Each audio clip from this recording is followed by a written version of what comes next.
Joan. Yes, Steve. So we had a prior conversation, but if we can just start by, can you tell me why you want to have this conversation on camera recorded? Why do you want to do this? And why do I want to do it right now? Yes. Because I'm writing a book, and the book is about my love, Chuck and myself, and it was a very special love. And we felt it was a gift, but we also felt it was a gift to share with the world. Mm. So that's why I'm writing the book, and it should be done in December. Mm-hmm. But this, here, my 85th year. Whoa! Can you believe that? I can't. I've made an intention to write the book, and I've been working on it all year. And I have been amazed at the revelations and the insights that I think of as gifts. Mm. And we always, every day, we sat at the kitchen table, and we started our day with each other at the kitchen table. And we gave thanks every day for the gift of our relationship. It was that special. And something you need to know is that Chuck did not talk or eat or breathe normally. Oh. So when I will often say, Chuck said, because that's how I heard it. But he had a little small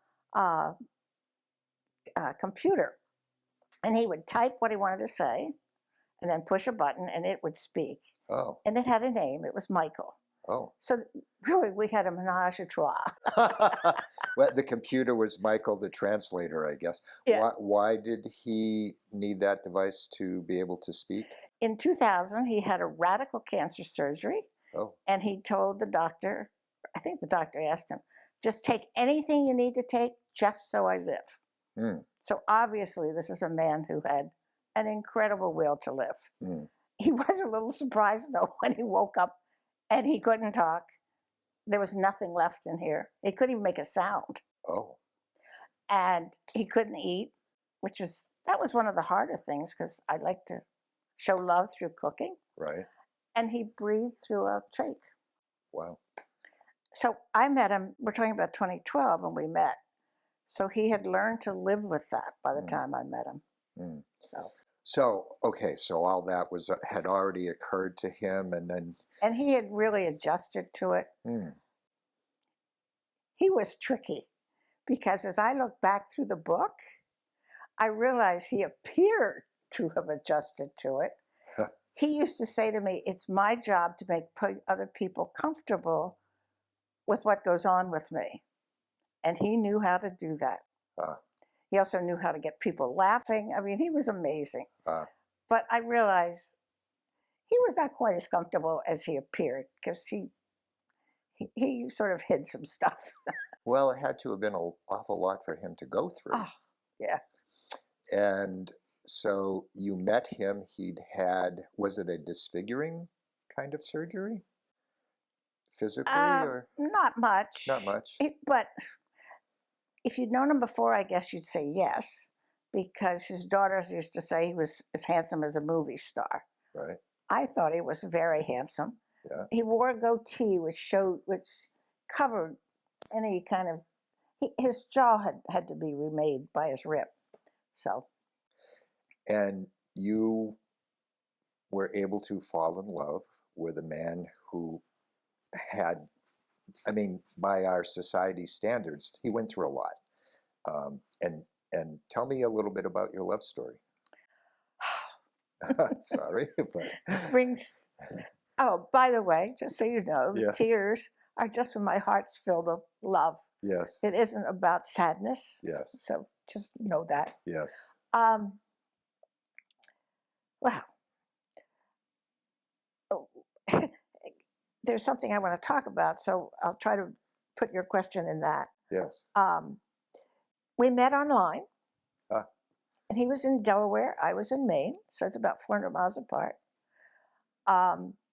I was doing online dating.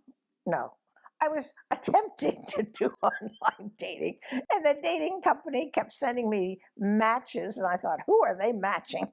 And I was every morning I would collect them all, highlight them, and delete them. Didn't even look at them. And one morning, June 12th, 2012, I was sitting there about ready to push delete, and this voice spoke to me. And when this voice starts at my pubic bone, comes up, it's very authoritative, it's always short, and it's always unexpected. And it said, "Look further." And I went, "Really?" And then I thought, well, I go to Delaware every 6 weeks for 5 days. I'll include Delaware. And I found Chuck. And that was it. So we started writing, and it wasn't about interests, because we didn't share a lot of interest. It wasn't like he was really into sports. I could care less. Yeah. Our education was different. Our fields were different. Our religions, which were important to our spirituality, which was important to both of us, were very different. Our approach to medicine was we were really different. But we had values and beliefs that we just shared all that with each other. And the differences, we just listened and accepted each other as we were. And that sort of answers your question. I didn't purposely go, oh, he's got a handicap, but I'm going to accept him anyway. Right. It just flowed. It just flowed. And that's a whole other story that will take another 20 minutes to tell you, so I won't. Right. But yeah, it just flowed. It just flowed. But what really happened was this idea of a gift, if I can. Yes, please. And writing the book and discovering these revelations, which are amazing to me. I've written a book before. I didn't have revelations, but this is about us, so I did. So I told you about every morning we gave thanks for the gift. And let me go back to the beginning. So for the first 3 weeks, he was in Delaware, I was in Maine. We emailed. Thank goodness email was there. A whole lot of emails that I still have. They were very intimate. But they weren't about we weren't meeting around trauma or any of that. They were really about just, who are you and who am I? And isn't that interesting? And I really want to know more about who you really are. And it was, when the ding would go off, which happened back then, that said I had an email, I'd go running, and then I'd sit at the computer, and then I'd go back. And we do that at least twice a day, both of us. So finally, I was making the trip to see my aunt. Remember, every 6 weeks, I went to Delaware for 5 days. And I knew she wouldn't be happy with me spending some of her time with a man, but she played cards on Wednesday. Yeah. So we were going to meet on Wednesday at this little tiny neighborhood coffee shop.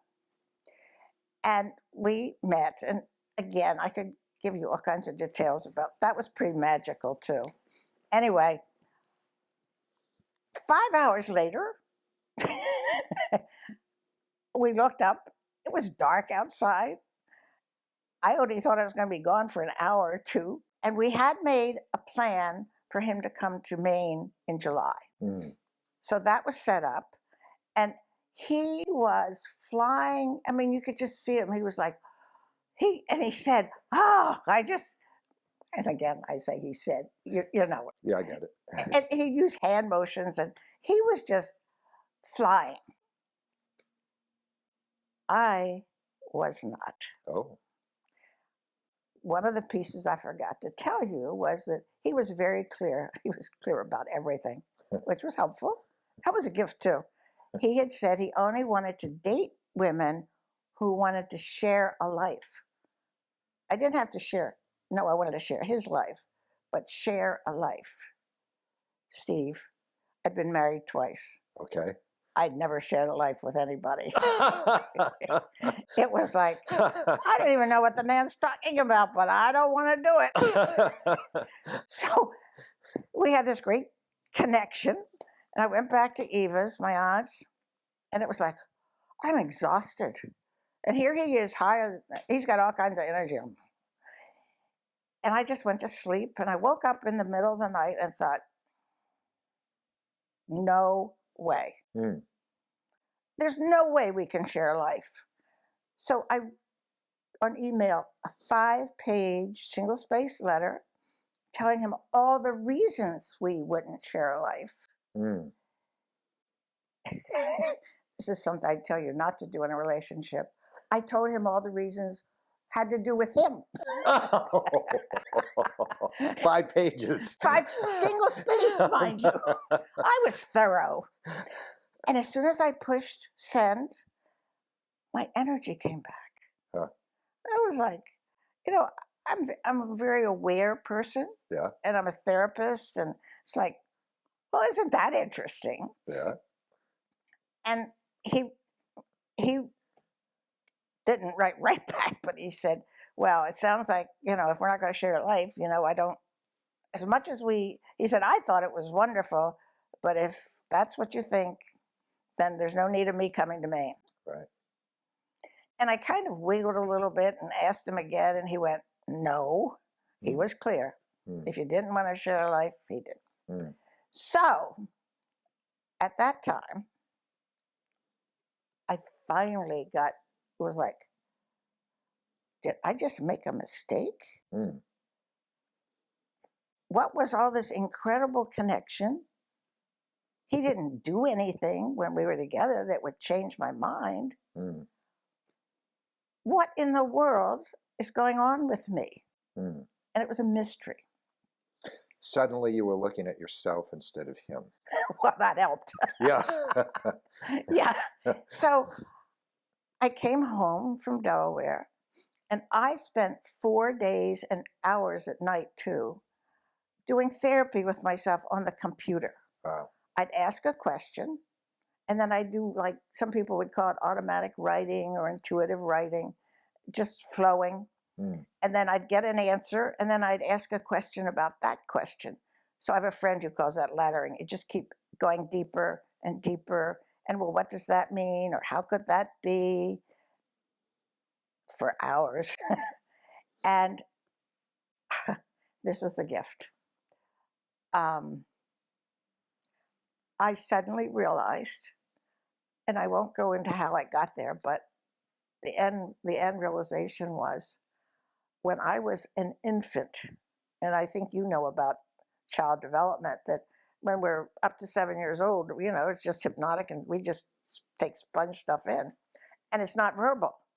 So I didn't know this was there, but I had this limiting belief, and it was strong, and it was this. You can have love, or you can have freedom to be you. You cannot have both. Wow. That's a realization. That's a huge realization. Think about what that belief does to your relationships. Yeah.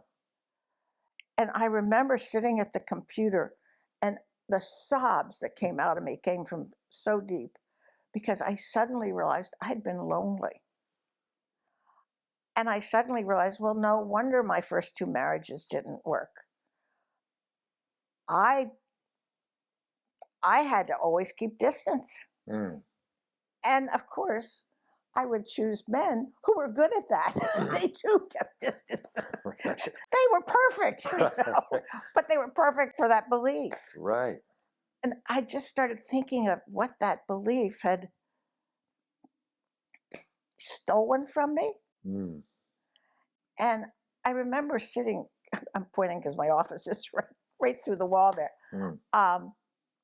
sitting there and thinking, well, I didn't know that was my belief, but if it was my belief, then I could change it. I didn't have to keep that belief. I didn't have to let it keep ruining my life. Now, remember, I was 71 years old when this happened. 71. 71. Yeah. I wasn't 22 or 43. I was 71. Late in life to come up with all those years I had been living one or the other. Yeah. And I was clever.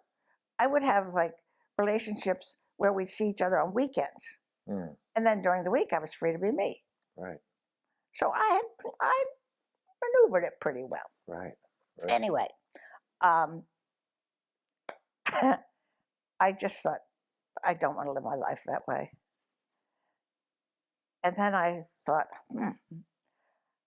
I've just said no to Chuck. He said no to me twice. I told him all the things wrong with him. And luckily, 5 pages, single spaced. 5 pages, single space. You're a good listener. That poor guy. I'm can't- trying to imagine soaking that up. Can you imagine? Yeah. I mean, it would be awful. So I'm going, well, now what do I do now that I know this? And that I find, I sort of like, I just sat with it because I mean, you're talking about a belief that had really driven so many decisions in my life. Mm. It was amazing. So I had told him about how I got messages, like the one, look further, Yes. and that I had been in Africa, and we had a tourist guide, a young guy, and I'd gotten the message to bring him to America and to bring him to my house, and he could go to school here. I never did anything like that, but I got the message, and I got up, and I went over, and he said yes. So I have this adopted son now. He was an adult when I adopted him. A tour guide from Africa that you brought here to live with you, and he became an adopted adult son. And he's now a Fulbright scholar and Wow. and a professor. Wow. He grew up in a village where most of the people couldn't read or write. Wow. But anyway, Yeah. you know, and I never invited people. I mean, that just wasn't who I was. But the message said, do it, and I did. And And it always felt right. it always felt I right. never questioned that. It just always felt right. Not only didn't question it, but it always turned out to be right. Mm. Mm-hmm. So I trust those Got it. messages. Yes. So, so I had told him about that, and that you can kind of have a message, or you could change your mind really quickly. And I'm writing to him, explaining what I've done and how I've changed my mind. And yeah, I know I told you all this, but now I do want to share life. I don't know how the man. I mean, you have to think about what kind of man could be hit in the face with what I told him. I'm picturing myself laying in a fetal position. And then this woman comes back and says, and here I am, don't you love me? Wow. Let's try this. Yeah. So he said, give me a few days to think about this. Okay, right. And I was telling my friends about this, and they were going, oh, he'll want to, he'll just, and I did already know him well enough to know that, no, he's very deliberate. I don't know if he'll say yes. Mm-hmm. Obviously, he said yes. Wow. And that was the beginning of both of us saying yes Wow. to something that was so special Wow. and so unlike anything either of us had ever known. Wow. It was, I call it beyond the ego. We didn't squabble about things. We were real clear. Don't you try to change me. And he said, don't try to change me.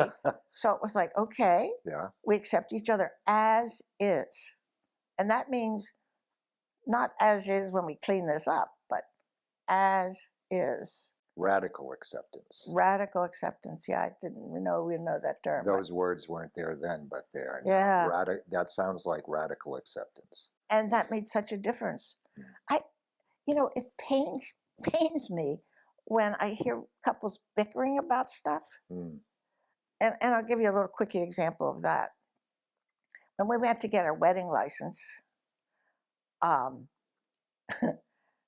Chuck at this time, we got married almost 6 months to the day before he died. So we're getting married. You missed a lot of story there, but How long from when you made the acceptance decision to that 6 months? we had 5 years 5 years together. Okay, got it. 5. I called them divine contentment. Wow. There was never a moment that I didn't know I was loved. That's really amazing. Yeah. And I hope the same was true for him. Mm. And I still feel that love. Mm. And when he died, he just engulfed me. That love engulfed me. That's how I got through it. Wow. Anyway, where was I? I got lost in my feelings. Well, leading up to your marriage, you had 5 years. Then Yep. So 6 months prior to his passing, we did, got. did Oh you yes. anticipate that happening? Which? So, prior to his death, did both of you see it coming, or was it a surprise when it happened? Well, I assumed I knew he'd had cancer, but it had been 12 years when I met him. I mean, if it was going to come back, it would have. I don't know if I figured this out or not, but I think I did. If it was going to come back, it would come back. It would have already come back. Right. So I figured, I was 71. If we had 10 or 15 years, that would be good. Yeah. And it's kind of what I thought we'd have. Right. Right. It wasn't to be. Right. The cancer came back. Mm. And that was a long journey. But Mm. I really want to talk about the gifts. Because yes. the reason I want to talk about them is that I believe we all have gifts. We don't all recognize them. Mm. And we kept saying how great this gift was, but we didn't recognize the elements of it. Mm. So I see it as like there was this huge ball. It was crystal and shiny and translucent and all that. So that was the gift. Yes. But you know how sometimes you have little gifts inside? There were all these little gifts. And writing the book, I've been finding these little gifts, insights and revelations. Mm. One of the things that happened when we went to get our wedding license, and he's dragging his oxygen tank. Okay.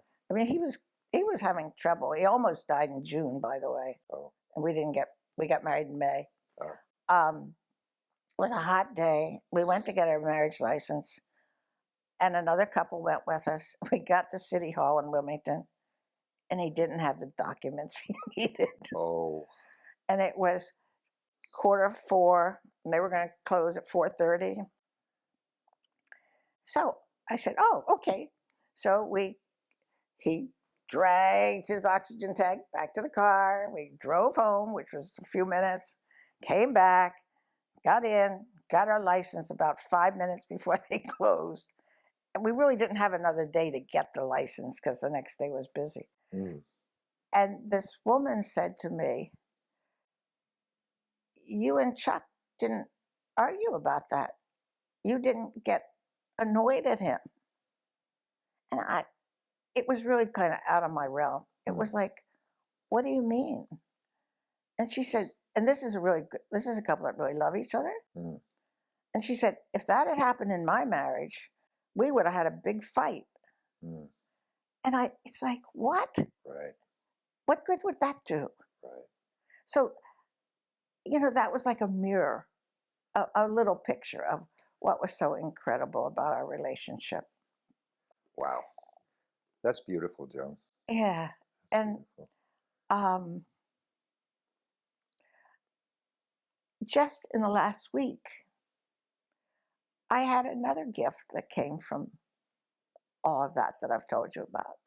Mm. And when we were preparing, you asked me about my daughters when we had that conversation. And I kind of looked at you like, daughters? Which is so typical of me. And I've apologized to them so many times. I was a single mother when they were 4, 5, and 6. I got my doctorate. I became a professor. But my career was really number one. Mm. I think that was me being me. Mm. And then the love, it just got sort of sandwiched in between for that. But not only did that apply to the men in my life, Yes. for the first time in my life, I've come to understand, because I never particularly wanted children. Right. And I wasn't a very good mother. And I was sorry about it, but I didn't kind of know why. But just this week, I've realized, well, of course I wasn't a good mother. I was so afraid that if I really loved them, I couldn't be me. Mm. And that is a gift. Mm. And I hope when they hear this, they'll understand. I mean, they've said they've forgiven me, but I guess I haven't forgiven me. Mm. But it really helps me to understand why being a mother was not number one in my life, because I couldn't do both. You know, if you're a mother, you just sort of give yourself to your kids, and then you do your work. Right. A lot of times. Right. Not me. It was in the reverse. Yeah. And we are of that generation where women and mothers were always told, you can do it all. That's kind of a big conversation. And you know, as we know, being a parent requires time, attention. Yeah. So this being a new realization out of your previous realization about the tension between loving and being able to be yourself, where are you with it now? I mean, with this new realization. Well, it's still kind of new to me. Yeah. I haven't talked to them about it yet. I don't know if I'll wait for them to see this video or whether I'll probably talk to them when it's a good time to do that. Sure. They've forgiven me. And there's another little piece that if we have a couple minutes, I'll share that. Yes, yes. So Chuck and I had soul vows. And my soul vow to him was that I would stay with him through whatever. Yes. And he kept checking up, you know, stay, yes. So he died at home, and I'm standing there. He's in bed, and I'm on his right side, and I was washing his face, and I realized, whoops, he's gone. And then I had two images. Mm. There was a bubble over each shoulder, and on the shoulder closest to me was a bubble that just kept expanding, and he was in it, and he just went off up into the wherever you go. Wow. There was also a bubble over the shoulder, and I was in it. It didn't expand, and there was just one word: family. Oh. And I have really done my best. You know, I moved back to Maine, and I've tried to be the mother that somebody would want. I've tried to be available for the girls and my son. I don't think I've done it perfectly, but so that realization has really been helpful to me and helps me to understand it better, and I will talk to them about it. Right. So your sense of heart and clarity about that was there, but you're at this age, 85, still self-realizing, still expanding. Oh yeah. Still growing, still coming into that. I have a feeling that if that's what it's all about. And I never thought I'd be 85, and I don't even know, am I really 85? That's somebody else. Kind of shocking. It's incomprehensible is really what the word is. But I guess I'm here. And if I couldn't be learning and growing, I don't know why I'd be here. And, you know, whether it's learning about AI and how you can write with it, which has been helpful, or learning these gifts that I have from the relationship, that's what makes me alive. Yes. And I think we have to be creative as we get older. Because, you know, I was sort of achy, and I finally realized, Joan, you're not going to be able to put your clothes on, you know, like over your shoulders if you don't do something. So I started yoga, and I started stretching. So, yeah, life just goes on. And I am not finished with this book yet. So I can imagine there'll still be new revelations and new insights. And I'm so thankful for the book, but I'm so thankful for the gifts. And if I had a little commercial, it would be, it's really important to look at the gifts we've had. And they may not look like gifts when we first see them. Mm. And when I was doing therapy or coaching with people, I would always, it was like this new client is like a gift, but it's all wrapped. And maybe it's beautifully wrapped, or maybe it's wrapped in rags, but they're going to give me the gift of opening those and showing me what's in there. And that's the kind of connection that I like to make with people, even when they're not clients. And reflecting back to the beginning of the conversation, it's not just the gifts, but the daily gratitude practice that you and Chuck held every morning at the table. And thank you for reminding me of that. Receiving those gifts with gratitude. The gratitude, I believe, is one of the important foundations of our relationship. Because without gratitude, things just come and go. I am with you. And if you can just stop and breathe and wait to remember to hear things differently, life goes on being pretty incredible, even if you have pains and aches. Thank you, Joan. Thank you. That was beautiful. I feel so moved to share this with you. Thank you. Thank you. Do you have anything else you want to say before we close? Just thank you. Thank you. Very beautiful. Thank you.